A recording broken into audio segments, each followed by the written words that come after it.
You're spending good money on marketing emails, and the last thing you want is for them to end up in your subscribers' spam folders. Yet that's what happens a lot of the time. The key to avoiding that outcome is to understand why emails get marked as spam and what you can do to prevent that.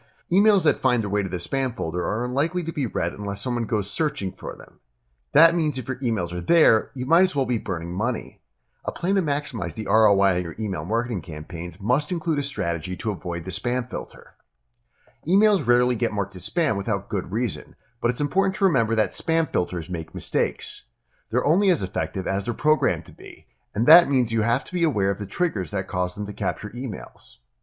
Emails are sometimes marked as spam because they come from shared domain names. If you're using a Yahoo or a Hotmail address as the return address on a marketing email, then there's a good chance that it will be marked as spam. Another common trigger is the use of overly hyped language. If your subject line and email are loaded with words like sale, limited offer, act now, and other salesy phrases, then the chances are quite high that a spam filter will redirect it to the recipient's spam folder. If a recipient doesn't open your emails, then over time their email provider's spam filter may decide that they're spam even if the recipient doesn't mark them as such.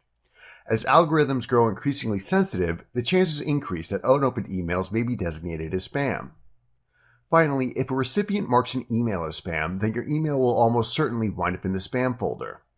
You might like to think that someone who subscribed to your list wouldn't do such a thing, but they might. There are things you can do to increase the chances that your emails will reach recipients' inboxes instead of their spam filters.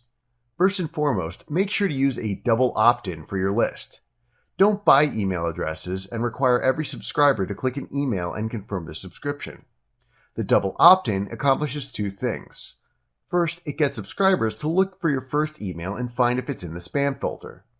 They can then choose the not spam option to ensure it gets delivered to their inbox. Second, it weeds out people who may have subscribed without really being interested in your products. Next, use a dedicated domain name as your return address. As stated previously, free email providers are often used by spammers. If you pay to register a domain name, your emails are less likely to be marked as spam. The third thing you can do is to avoid over-the-top language, particularly in your headlines. Your copy should be persuasive without hitting people over the head. A compelling headline that offers the promise of valuable information is far more likely to be opened than a direct sales pitch. And that can also address the issue of emails not being opened.